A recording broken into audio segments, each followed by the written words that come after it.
it up, swashbucklers! You're listening to Under the Crossbones, episode number 201. My name is Phil Johnson. I am your host for the show and the ship's desk jockey each and every week. Today we're brought to you by Scuba Wise and Pirate Radio, The Treasure Coast. Thank you for tuning in once again. I almost feel like we should start counting down now, right? Like 204, 203. Anyway, you got me for today. And you got me for 3 more episodes coming up before Nick Hoffman takes over the show. Thank you guys for the nice notes that you've sent about me leaving the show, and I'm glad that we're going to be able to keep it going. I appreciate your nice compliments about my hosting on the show, and if you didn't get in contact, fine, whatever. You don't care about me, No, I'm just kidding. But thank you guys for the nice notes that you've sent and all that. I'm sure episode 204 will have a much more solemn sort of thing about it, as that'll be my last episode. But today, not today. Today is a workaday week, man. We're doing the pod, getting the job done. I have to admit, I got a little bit of senioritis happening. Just a little bit, right? When you know the end of the project's coming, and it's just, you're like, I don't know, man, do I have to do that today? I don't know. But anyway, I'm still having fun with it. So this is episode 201. You can find the show notes at underthecrossbones.com/201. Fun fact about the number 201, 201 in binary, 11001001 is the title of an episode of Star Trek: The Next Generation. So there you go. There's some tech nerd stuff, some Trekkie stuff. I keep feeling like eventually I'm going to have to learn how to speak binary so that I can write jokes in binary if I want to keep my career going when the robots take over. I feel like it'll just be like 11000011, and the crowd of robots will explode with laughter because I will have said something possibly humorous in binary code. Who knows? If you're enjoying the show, and I hope you are, come join us over on Facebook, facebook.com/underthecrossbones. On Twitter, we're at undercrossbones, know that in that one. And make sure that you're subscribed in whatever podcast app you're listening to this right now. Just click that little subscribe button. It is free, and it just means that you get every new episode automatically downloaded to your device, or you get a notice about all the new episodes every Tuesday when they come out. And again, all show notes, underthecrossbones.com/201. My guest on the show today is Guy Chet. Guy is the author of a book called The Ocean is a Wilderness, Atlantic Piracy and the Limits of State Authority, 1688 to 1856. So with a title like that, you know, light beach time, summertime reading, right? No, we're going to go deep today. This is some deep, if you're pirates, yes. History, yes. Economics, yes. It's all here. And this is a deep, intellectually, really like kind of paying attention episode. And I think you're going to dig it if you're into all that stuff. I believe it was Cheryl Jones that introduced me to Guy Chet. So thank you, Cheryl, for that one. Much appreciated there. We're going to talk about how long Atlantic piracy actually lasted. It's not the story that you might think. We're going to talk about what finally brought Atlantic piracy to an end, much later than we thought, and also some interesting ways to look at and interpret history that I don't think I'd really thought about before. Maybe you hadn't either. So we're going to dig into the way a historian works, and I think it's a very interesting point that he makes in this talk. So you're gonna enjoy that quite a bit. So we're sponsored today by Scuba Wise Treasure Expeditions, Sunken Treasure Workshop. This is the experience of a lifetime. It sounds really, really cool, and I'd kind of like to do it myself, except I'm kind of afraid of big water. By the way, I put out, if you've been listening to my 30-second songs, there's a song about the ocean on there this week. You can find that on my Facebook, Phil Johnson Comedy. Anyway, Scuba Wise Treasure Expeditions, Sunken Treasure Workshop. Here's what you do. You're going to get to spend the day with world-renowned treasure hunters in the Florida Keys, learning how to find sunken treasure on the 1733 fleet of Spanish galleons. Does it get any realer than this? I think no. It's a family-friendly trip. You can scuba, you can snorkel, you can just come along for the boat ride. You don't even have to get in the water.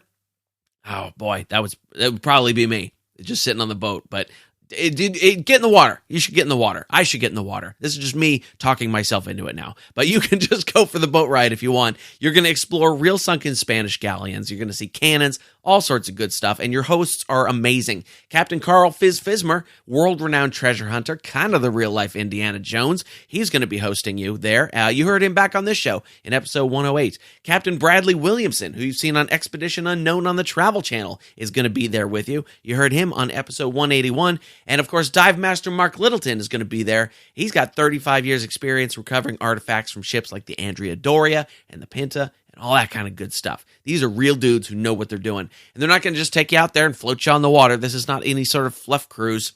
No, you are going to learn how to find shipwrecks and salvage by yourself if you want to do that. You're going to learn the legalities of doing so, the technology and gear that you need. And if you want to go big, they're going to show you how to find the financing and the money to do your own wreck projects. This is like real world, there's a lot of education here, and you should take advantage of it because the price is really cheap. It's really cheap. You're also going to get pictures of your trip included free, a certificate of completion, new friends that'll last a lifetime. All right, it's all good. Go to underthecrossbones.com/scuba. That's underthecrossbones.com/scuba, and they're going to give you a free treasure map just for checking them out. So go to underthecrossbones.com/scuba and check out the Scuba Wise Sunken Treasure Workshop right now. Do it, do it, do it. If you would like to help support the show in other ways, you can do that too. Underthecrossbones.com/support. There's a little PayPal box right there. You can throw a donation in there of any amount that you want. Maybe the price of a bottle of rum, say, something like that. There's also an Amazon banner there. If you click that Amazon banner, you can you go buy yourself something nice at Amazon. It doesn't cost you anything extra, but Amazon kicks me back a few shekels, and that helps to keep the show afloat, and I appreciate it. If you want to be a sponsor of the show, that can happen too. All the information is right there at underthecrossbones.com/support. And yes, all our sponsorships will, Nick, if you want to be a sponsor, Nick's going to be doing sponsors too and all that kind of stuff. I was just, Nick and I had a long video chat today where I was taking him through a lot of the editing and things like that. So we're getting him up to speed. It's going to be good. I'm looking forward to hear what he does with the show. It's going to be fantastic. I did something kind of dumb today. So for this show, I have been, for the last few weeks, I have been paying an outside company to do the editing of the interview. The editing of the interview takes, like if it's a 30, 40-minute interview, that's going to take me at least hour and a half, 2 hours to edit, right? So I decided to pay a company to edit that part of the show for me. And they've been doing pretty good. Some of the things not happy with. I've had to redo once I get them back, but overall, well, pretty good. And so I started into the listening to the show today because I wanted to hear their edit and refresh myself about what we talked about and all that kind of stuff. And I'm like, this doesn't sound like anything has been done to it. Things are out of sync, and there's long pauses, and stuff is out of whack, and there's mic pops, and just all sorts of stuff. And I was like, it doesn't sound like they did anything. So I get about 4 minutes into it, and I'm making edits myself, and I'm getting angry, and I'm like, this is ridiculous. I'm paying these people my money, and they're not even doing the job right. And I fire off an email to the company. I'm like, hey, here's all the stuff that didn't get done in this edit, da-da-da-da-da. And I go in, I'm editing about half the interview. It's about a 38-minute interview, whatever. And I'm about halfway through doing that before I spend a good hour on it. And I realize that I am not working with the files that the company sent me. I am working with the original files that I sent them to be edited. So you feel dumb, right? Of course you do. And so I send them an email, and I said, okay, look, here's what happened. Sorry about the other email. Realized I was working with the wrong files, but I did listen to the ones that you guys sent me, and there's still things out of sync, and there's still mic pops, and it's sort of a harsh listen. The EQ is weird. And now, did I do that because that was true, or was I just trying to save face? And that is a good question that I don't have an answer to yet. I did listen to their track. I didn't listen to the whole thing because I didn't have time, but I did throw it on, listen to a few minutes, and that stuff kind of seemed in there. But I don't know. Maybe it was just me trying to save face. But anyway, the details of doing all this stuff. But I felt a little dumb about doing that because you hate to yell at somebody and then be the person who was in the wrong. But well, that's the way it goes, That's why I'm going to stand on stage and talk into microphones and yell at people in the audience. Yay, because that's what they pay me for. Here's the shows that are coming up. Tonight, if you're listening to this the day it comes out, July 30th, I'll be at the Milk Bar in San Francisco, California. August 2nd, All Out Comedy Theater in Oakland, California. August 6th, the Sally Tomatoes Place in Roanoke Park, California. I don't know why I said that way. It's just called Sally Tomatoes. On August 8th, Clandestine Brewing in San Jose, California. Yeah, hometown show for once. August 9th, that's a Friday, I'll be at the Folktale Winery in Carmel, California. That's right, rich people in Carmel. Getting paid nice for that one. August 10th, I will be at Seven Sisters in San Luis Obispo, California. August 11th, Cobb's Comedy Club in San Francisco, California. And looking ahead a little bit, August 14th, I will be at Art Boutique in San Jose, California. A headlining show that night. I don't headline a lot in my hometown because I'm usually on the road doing other places, but that is going to be a fun show on August 14th. If you're here in San Jose, come on out to Art Boutique. And that is all a setup, practice runs for August 16th at the Comedy Palace in San Diego, California, when I will be filming my new special, Burning Sensation. So that's August 16th. If you're anywhere near San Diego, please come out to the Comedy Palace on August 16th. You can get tickets at philjohnsоncomedy.com/San Diego and use the code PHIL50. That is PHIL, PHIL50, to get 50% off your ticket price for August 16th at the Comedy Palace in San Diego. We're going to have the cameras there. We're going to do it up, and it's going to be a whole bunch of fun. And then if you're not in San Diego, you'll get to see it later in the year when I release that show and wherever that's going to be released. Also, looking ahead to the fall, October 10th through 12th, I will be at the Laugh-In Comedy Club in Fort Myers, Florida. If those dates sound familiar to you, that's right. It's the same weekend as the Fort Myers Pirate Festival. Yes, so I will be out there. I'll be hanging around the festival during the day. Come say hi. And after the festival in the evening, come on out and see the show at the Fort Myers Laugh-In Comedy Club.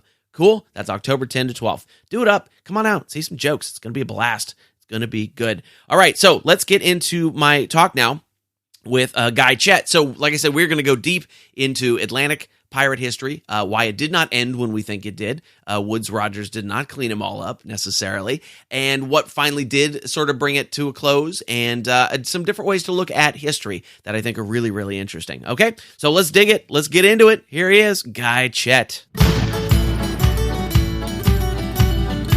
Your book is called The Ocean is a Wilderness, Atlantic Piracy and the Limits of State Authority, 1688 to 1856. This sounds like a super pirate geek book. So I'm excited to talk about it. I haven't had a chance to read it yet. I do plan on doing that, but we scheduled this a little too soon before I could get to it. So give us the premise, I guess, is that piracy did not end with the end of the golden age of piracy as we think of it. In popular culture, we tend to think Woodes Rogers showed up in Nassau, shuffled out all the pirates on their way, and yay, piracy was over. But your book says that is not the case. So can you give us a little rundown of what the book is about? Right, so as you said, the book is about the persistence of Atlantic piracy in the 18th and 19th century, because historians of piracy, the specialists on piracy, tell us the story that you just said, that after Captain Kidd, Blackbeard, piracy ended in the 1720s. Mm-hmm. Kind of this sharp, abrupt end, because it was stamped out by the Royal Navy and British Admiralty courts. Right. And my book argues the opposite, that the Atlantic remained a wild frontier for a long time after that, and that piracy remained a conventional feature of maritime trade in the Atlantic. Now, this is not what I set out to find. My intention, because I read all the scholarship like everybody else, and so my intention was to find out just how did the Navy suppress piracy. Okay. How did these heavy gunships capture small, nimble pirate ships? And so I was just trying to show the kind of the tactical details of this campaign of suppression. And so I was surprised to find that these gunships couldn't do it, and that the pirate trade was not suppressed by force. That's interesting. What are we missing in the popular narrative of that part of history that we should know that would tell us that it didn't end, that it kept going? So first of all, there's evidence of piracy continuing for more than a century later. Mm-hmm. It disappeared in the 1830s and 40s, Okay. not in the 1720s. Huh. And when it ended, it did not end abruptly by forceful suppression, but gradually and peacefully and inadvertently, because economic forces made it less profitable, especially following the outbreak of stable peace at the end of the Napoleonic Wars. So that's one thing. The second, the second finding, or the second element that we're disregarding or overlooking, is the growth of marine insurance, which had the effect of actually making piracy more common in the 18th century. As marine insurance became more and more prevalent in the late 17th and 18th centuries, it had the effect of making piracy more common because it insulated merchants from piracy-related losses. And I guess the third thing to we should look at or notice or acknowledge is that the public continued to support. We know that the public was supportive of piracy in the golden age of piracy. Right. And we see simply a continuation in the 18th century, where the 18th century was simply a continuation of the golden age of piracy, because piracy were not seen as enemies of trade or of the community. Quite the contrary, they had a lot of friends.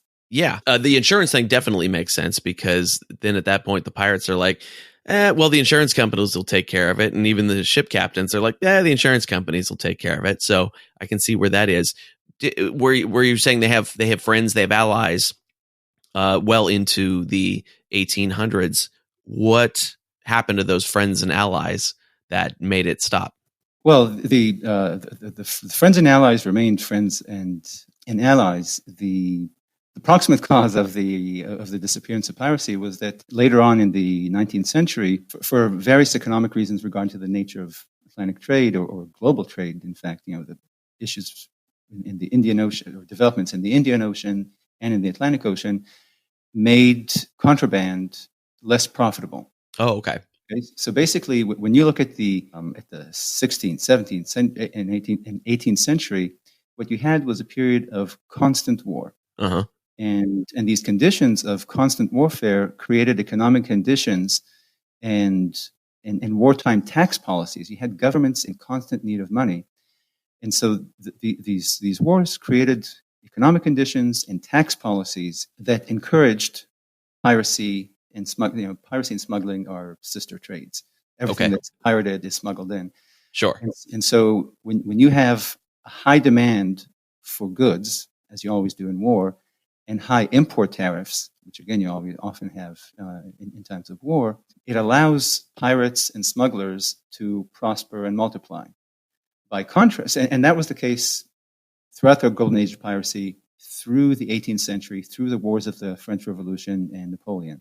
Okay. And then, all of a sudden, the sudden outbreak of peace, which turned out, in retrospect, to be stable and long-lasting, had the opposite effect. If constant war created economic conditions and tax policies that encouraged piracy and smuggling, peacetime tax policies and peacetime economics reduced profits from commerce raiding in the Atlantic and from illegal trade, and therefore diminished the activities, the profitability of these trades. Okay. All right. Yeah, that makes sense. There's actually, so that's one thing, that's a sudden change. Uh-huh. All of a sudden you have peace. Later on, in the 1840s, you also had this innovation of free trade, of England just dropping all of its tariffs, or most of their tariffs, which had, again, basically killed the profitability of the black market. But even beforehand, so these kind of sudden developments in the 18 teens and then in the 1840s, but there were longer term shifts within Atlantic, the Atlantic economy that more gradually altered the incentives in favor of commerce and against commerce raiding from about a generation earlier, from the 1780s on. You can see that commerce raiding, even though it was continuing, because wars were taking place, and even in times of peace, commerce raiding was still profitable, but was less profitable compared to legal trade, and compared. So, on the one hand, commerce raiding in the Atlantic became less profitable when you compared it to legal trade, and at the same time, commerce raiding in the Indian Ocean became what was much more profitable than commerce raiding in the Atlantic Ocean. So you had this gradual migration of commerce raiding from the Atlantic to the Indian Ocean, and then that long-term development, and so sorry, let me just a migration of commerce raiding of the kind of the center of commerce raiding from the Atlantic to the Indian. Okay, and at the same time, migration of commerce, the patterns of commerce within the Atlantic, from commerce raiding to peaceful trade, because simply commerce raiders could only carry so much cargo. Right. They needed cannons and crews and everything else. peaceful traders could carry a lot more bulk. Mm. So there was a growing incentive towards non-commerce raiding and peaceful trade within the Atlantic Ocean, and an incentive for commerce raiders to engage primarily in the Indian Ocean. And then these gradual developments from the 1780s on were exacerbated by the sudden outbreak of peace in the 18-teens, 1820s, and then free trade in the British Empire in the 1840s. I see. Okay, yeah. And that kind of answers what was my next question was, where did those guys go? And it sounds like they either went into legitimate trade or just shifted locales and started hacking away at the Indian Ocean areas. Is that about right? Or did they end up somewhere else? No, that's right. But also the division that we often imagine or told about between peaceful traders and commerce raiders was much more kind of a sliding scale than black and white. Ships engaged in peaceful trade and then engaged in commerce raiding when opportunities presented themselves. Okay. Certainly there were ships that were dedicated to commerce raiding, whether privateers or pirates, doesn't matter now. But many ships that were not designated as such, they were conducting normal trade, also engaged in commerce raiding at certain times. Okay. And you mentioned privateers there briefly. Since it's a peacetime thing, privateering probably isn't even a thing anymore, right? Because nobody's giving out commissions to do such things. Well, actually, no, because first of all, the Spanish Empire by this point in the early 1800s is breaking apart. So you have all these wars of national liberation in Latin America, and these breakaway republics are commissioning privateers. Okay. And it actually encourages or prompts the great powers to outlaw privateering in the 1850s. Oh, okay. That's funny. Hey, that thing we've been doing for 100 years? Yeah, you don't get to do that anymore. That's interesting. So did you run across any particular names that we might know or particular, characters in this story, or were you just more looking at them as a group? I was more looking. Well, I wasn't even looking at them. I have a confession. I might not belong on your podcast because I was never really interested in pirates. My focus from the start was the Navy. Like I said, I was interested in how the Navy dealt with this problem of small, nimble ships and how they actually chased them down and suppressed them. Right. And the reason, and this is why I like, if you ask me, why do you disagree with these great scholars of piracy who clearly were in this field before me and know more about pirates than I do, people like Marcus Rediker and Roy Ritchie and Mark Hanna, etc. I think the difference is that they're piracy scholars. They're interested in the pirates themselves and their organizations, their lives, their experiences, their economics, their political beliefs. I came to this project as a colonial historian, as an imperial historian. Okay. As many imperial historians are, I was interested in issues of center and periphery. Sure. And so I was interested more in the Navy and other enforcement arms of the central government than in pirates. And I think that explains. So it explains why I don't have any kind of interesting characters for you. Okay. Number one, but also it explains, I think, in retrospect, why these piracy specialists and I look at the same sources and see different things. So they look at the laws and regulations that outlaw piracy and explain privateering, et cetera, and they find them credible, because their focus is on the pirates and the experience of pirates, not on the bureaucracy of the empire, right. on the action of central authorities with local populations and local authorities. So on the one hand, like I said, I was already interested in this. I was always already working within this framework of center and periphery, because I'm an imperial historian. This is an approach that has been prevalent in imperial study. Whether you're studying the Roman Empire or the Mongol Empire or the Austro-Hungarian Empire or the British Empire, there's this approach that's called borderlands history. And again, it focuses on the tension, the discrepancy, the dynamics between the center and the periphery. Okay. So it was sent. So because I came from this framework. I used it when I looked at piracy in the empires. And because, like I said, because I'm not a piracy specialist, I'm an outsider to this field, I had to educate myself on piracy and trade and smuggling and maritime history and naval history. So while I read histories like Redeker's and Ritchie's on pirates, I also read legal histories and economic histories and maritime histories and works on crime. Mm-hmm. So I was influenced by the logic and approach of legal historians and borderlands historians, which made me more attuned to issues of center and peripheries, and that colored the way I understood some of the same sources that Redeker and his followers looked at and interpreted differently. Yeah, that's very interesting. I always kind of think of that as if you're looking in the windows of a house, and if you look in one window, you're going to see one particular thing, and if that's the only window you ever look in, you're only going to see that. But if you walk around the side and walk in a different window, you're still looking at the same house, but you're going to have a completely different view of it. Yeah, and that's a good way of putting it. I never thought of it that way, of looking at from different venues, but it's also there are different types of different methods that historians follow.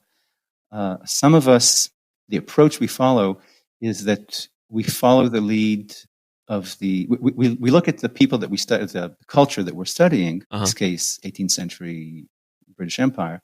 We look at them as credible witnesses to their culture. And other historians use all the data and all the perspective and all the trends that we can see in hindsight to see things or to identify patterns in their society that they might not have been aware of. Mm-hmm. It's kind of like your therapist. He might ask you, why do you think you're having troubles in your relationship? Or a different therapist might point out to you things that you're not aware of regarding your motivations, your feelings, your expectations. Sure. But the therapist is. And so I happen to belong to that group of historians that look for guidance, look to the contemporaries for guidance. And so the reason I and many imperial historians have embraced this approach of this borderlands framework of center versus peripheries is that we recognize that people back then were very attuned to center versus periphery. Okay. We today in the 21st century, we live in very centralized states. Sure. Our modern industrial states are very centralized. And people like historians of my camp warn that we shouldn't let the centralization of our society color the way that we view and understand pre-modern, pre-industrial societies. So we shouldn't just accept it. When we see sources left by their central government, whether it's ancient Rome or British Empire or Louis XIV's France, we shouldn't just accept these sources at face value as reflecting reality. We should remind ourselves that life was experienced and understood differently in the peripheries than in the halls of the central government. Yeah. And so even though, for example, on the issue of piracy or privateering, when you just look at the sources in the National Archives, at all the legislation and royal proclamations, etc., it's very clear. These legal documents, the state documents, articulate very clearly the state's monopoly on violence. But if we study, if we devoted as much time or more time to the way life was lived in some distant port town, we'd see that this idea of monopoly of violence by the state government was not accepted as legitimate or as a practical reality in these peripheral communities. Oh, yeah. And that kind of jives with what I know of the history, where it was they kind of had this thing like, well, they're way over there. They're not really paying attention to us. We can kind of get away with that, whatever we want out here. Is that kind of what you mean by that?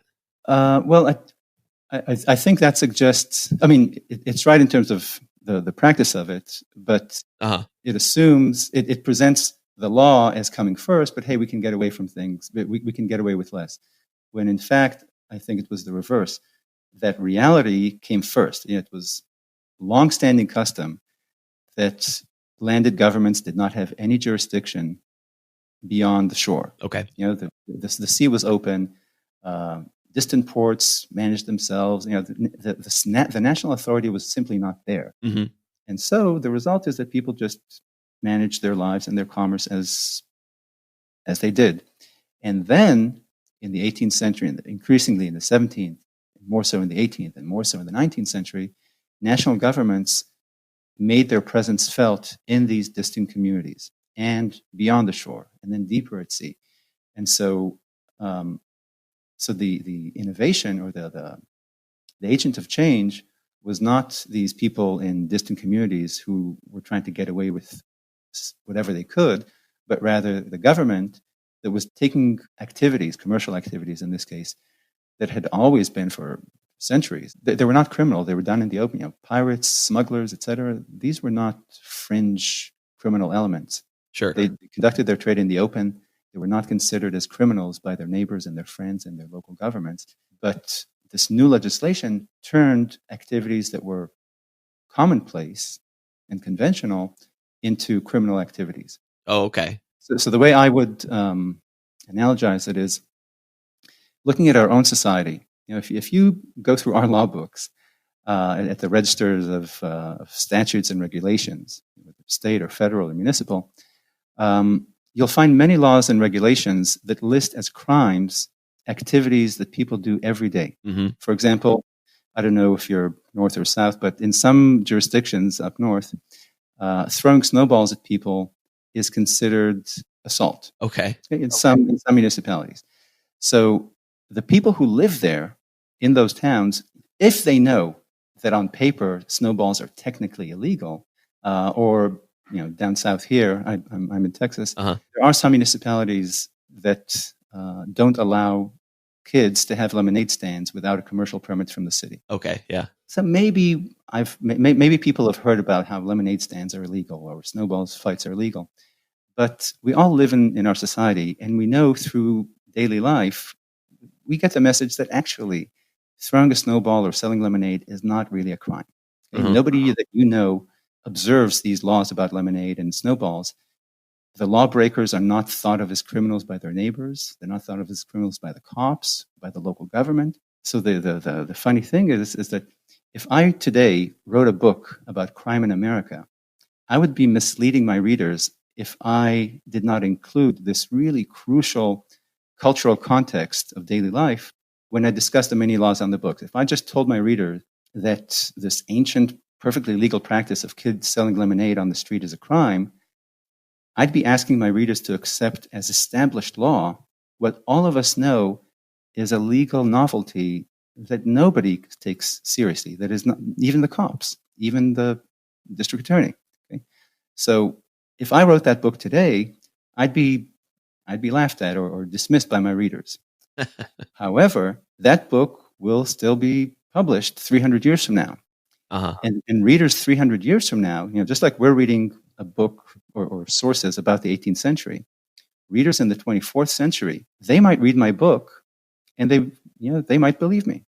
Because in their world, maybe kids really don't have lemonade stands, and snowball fights maybe really are illegal because neighbors complain about them and the cops actually enforce those laws. So my future readers might actually believe that these laws that we do, these laws really are on the books. They are a historical source. So my future readers might actually believe that these laws that we have on our books today are legit. And the challenge or the responsibility of the historian is to present not just the sources that are produced by some government, but also the cultural context in which people live. Because if I expose those readers from the future only to the statutory laws on the books, they would have what you and I know is a very skewed and incorrect view of how life was lived locally in the early 21st century. That's a great way of explaining it, and I'm super glad there's nobody doing hard snowball time at Rikers Island right now. Yeah. And I think when you read these, and like I said, I was a stranger to this field. I came into it. All I had to go by is the scholarship of piracy specialists. Sure.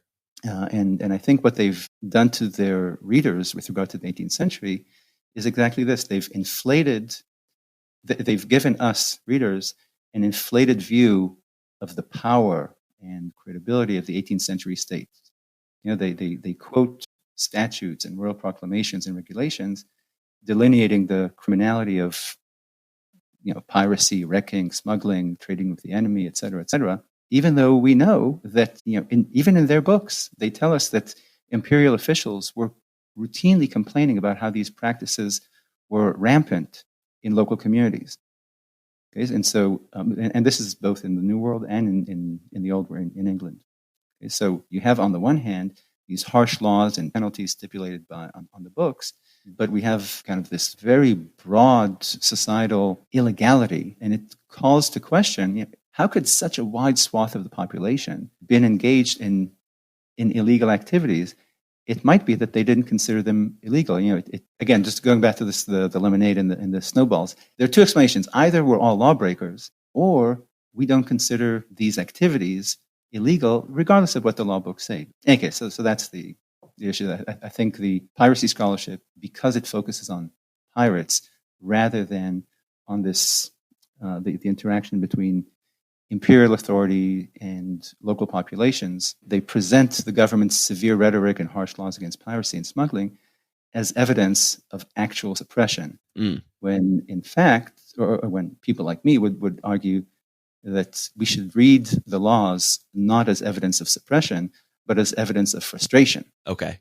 That they're frustrated by the fact that they're passing laws that are being ignored in their localities, and that's what explains the harsher and harsher rhetoric and harsher penalties stipulated in these laws. That's interesting, and it makes me think now that there are a whole lot more stories to be told from that time period, because usually once we get past that, then we end up, like you said, in the Indian Ocean, talking about Barbary pirates and the formation of the U.S. Navy and all that kind of interesting stuff. But it sounds like there's a lot more to be explored in the Atlantic as well, which sounds fascinating. There's a lot more in the Atlantic. Yeah. Very interesting. Yeah. So, what, as a historian, what drew you to studying imperialism? I guess I have to go to my prehistory. So when I was an undergraduate student, my intention was to study Roman history. Okay, but Latin just slowly, year by year, broke my back, and after 3 years, I conceded defeat. I had good grades in Latin, but it took me hours to complete the homework assignments. And after 3 years, and again, I was a good student. After 3 years, if I didn't translate every word with my tables on the one hand and my dictionary on the other hand, I couldn't make heads or tails of it.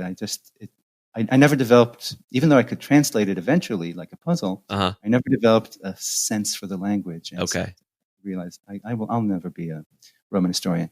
And so I switched to American history. So I didn't grow up in this country. I grew up in Israel. But I spent 2 years as a kid, first grade and sixth grade in Boston and Fort Collins. So I had this affinity, this affection for American history. So that's how I got to American history. But the imperial framework and the interest in imperial history and military history, that came from my background in Roman history. Okay, all right, that makes sense. And I feel you on the whole Latin thing. Calculus was my Latin. After 3 years, it broke me, and I went to study music instead. So I went wildly off in a different direction. I've heard my wife is a musician, or was a musician, that actually the connection between math and music is pretty intimate. Yeah, that musicians and mathematicians share a lot of kind of psychological and temperamental traits. Yeah, that's true. That's true. And when my new music students sit down with me and I start throwing numbers at them, they're like, hang on, I didn't think there was going to be math involved in this. Well, I'm excited to dig into the book and read deeper about it and to find out where, there, like I said, there's a lot more stories to be told about this time period. I think that would be interesting to get out there. So I know your book is available on Amazon. Is there any other preferred place you like people to get it? No, just, I'm sure it's in Barnes & Noble, like in brick and mortar stores as well, but online is always the easiest. Good. I'll link that in the show notes. And is there a good place online for people to keep up with the new things that you're doing? So I'm on academia.com. It's kind of like a LinkedIn for academics. Okay. So academia.com, Guy Chet. Got it. All right, super. I will get that out there. And thank you for taking the time to talk with me today. I know you got a cold. You're not feeling that great. I appreciate it. Thank you very much for finding me. I appreciate it. You bet. And there it is, friends. That is my talk with Guy Chet. Again, he's the author of The Ocean is a Wilderness, Atlantic Piracy and the Limits of State Authority, 1688 to 1856. If you want to find out more about what he's up to, you can find him at unt.academia.edu/Guy Chet. And of course, that link will be in the show notes where you can check it out there. I got a clip for you. Cynthia Ann Hurt went to a Great Tall Ships Festival in Bay City, Michigan recently, and she called in to give us a little trip report on what's happening there. So we're going to hear from Cynthia Ann Hurt here in just a second. But first, we're sponsored today by Pirate Radio of the Treasure Coast, WKKC-DB, playing the best music of today's hits and yesterday's classics. You can listen to Under the Crossbones there on every Wednesday evening at 10 p.m., so that's cool. To listen, go to pirateradioofthetreasurecoast.com. Don't forget to download their app. That is the Pirate Radio WKKC-DB app that you can get in your favorite app store. You can also ask your Google or Alexa device to play it for you. Just go, hey Google, or hey Alexa, play me Pirate Radio of the Treasure Coast, or Under the Crossbones. Works for that too. To find out more and tune in and listen and put it all in your ears, pirateradioofthetreasurecoast.com. So go check that out. All right. So Cynthia Ann Hurt went out to the Tall Ships Festival there in Bay City, Michigan. And she left a trip report for us. If you want to do this at some point in the future, the number is 408-599-2733. That is the Under the Crossbones hotline, at least for now. I don't know. Maybe I don't know how to transfer one of those Google Voice numbers. Nick might have a different one, but that's the number for now. Anyway, let's find out from Cynthia Ann Hurt what was going down at the Tall Ship Fest in Bay City, Michigan. Hi, Phil Johnson and Under the Crossbones listeners. This is Cynthia Ann Hurt from Sterling Heights, Michigan. And I wanted to let you know that I and a friend just recently went to the Tall Ship Celebration out in Bay City, Michigan. The event was July 18 through 21 of 2019. And the cool thing about this is not only did it have some parody things, but also 9 tall ships. And with a souvenir passport, you could get on each of these ships. They are the St. Lawrence II, Perception, Madeline, Santa Maria, the U.S. Brig Niagara, Pride of Baltimore II, Picton Castle, Blue Nose II, and the SV Dennis Sullivan. It's split between 2 parks, and so I went for 2 days, each day focusing on a different park, and I met my goal of getting on all 9 ships. And then in the evening, we went to Ballads and Blues, where we got to hear and meet Tom Mason and the Blue Buccaneers, all the way from episode number 3. They sang Any Port in the Storm, In the Service of the King, and they even have a song, Talk Like a Pirate Day, where my girlfriend and I, we dressed in our Run Fest pirate outfits, and we had to go up on stage and talk like a pirate. Then, on our second day, we had a sail-away excursion aboard the Appledore 4, where we went along the Saginaw River and into the bay while missing the rain that fell on land.